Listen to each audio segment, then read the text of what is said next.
Hey everyone, my name is WyrmsEye and I welcome you to something a little bit different today. I'd like to firstly apologise about there being no videos for the Battlespot Factory over this week. A combination of factors turned up which meant that it wasn't really feasible for me to do it. Part of it was to do with my mood at the time of wanting to record. I did some practice on my alternative cart where I had the team properly located, and I had a bit of a really bad losing streak which really killed the mood that I wanted to do for recording.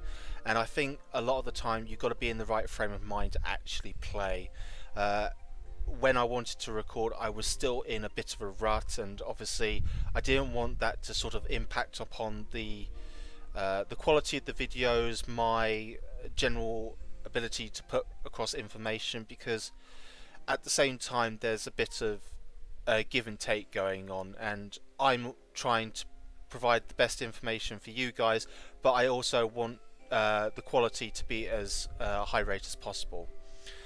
Secondly, I'd like to thank Lee Provost Osiris for featuring the Adapted Birmingham Regionals team on his QR code team featured on this Wednesday. It was a very interesting viewing for me, especially seeing someone use the team in my stead, going through their sort of thought processes and how they approached each game. A lot of the time mine and Lee's ideas of what I would have chosen, what sort of ways I would have tackled each turn going through, were actually very similar. So as far as the results at the end, I don't think Lee's results would have differed too much from what I had, but yes, there were some eye-opening moments. Some of the leads that Lee took particularly were a lot different to what I'm normally comfortable with. So in game one of his use of the team, he brought Mimikyu and Snorlax.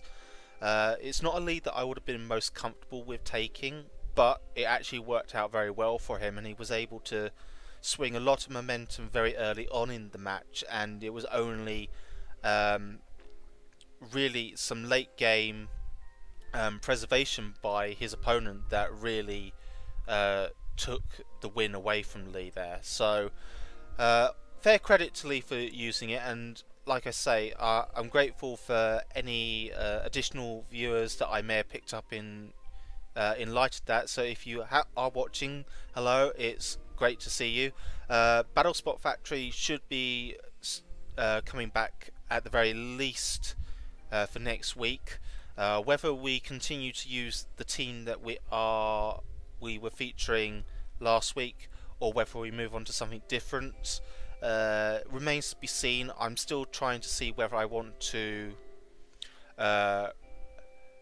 adapt it further, see if I can get it tighter in terms of how it plays, because there are obviously some very glaring weaknesses that both myself and Lee have come across. So hopefully we can get those sorted out. Lee has obviously given his feedback to me, so I'm very grateful for that, and hopefully with his intuition I can at least make a better adaptation for the team.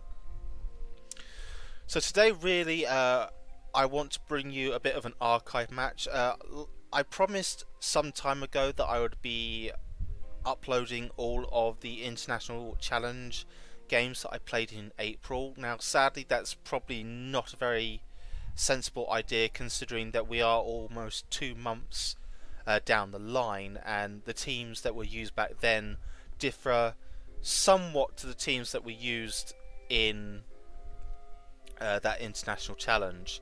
However, I do want to pick out one game that I do want to bring to you, obviously to give you some content to mull over for the weekend.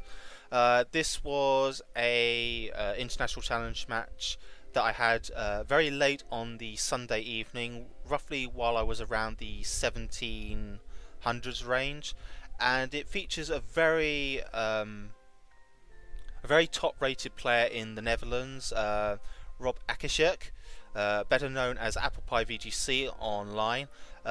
We got matched against each other very late on in the international challenge. He was actually a higher rating than I was at around 1769, as you will see on the video that's going to follow immediately after this. It was a very good game, but obviously I think the tagline, as I'm going to be putting in the title of this video, is never to really leave a Celesteela alone at the end of the game, because it very well may come back to haunt you.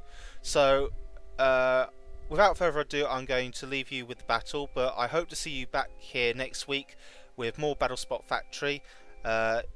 Any comments that you have, do leave them in the description below, but until next time I will leave you with the video, so bye bye for now.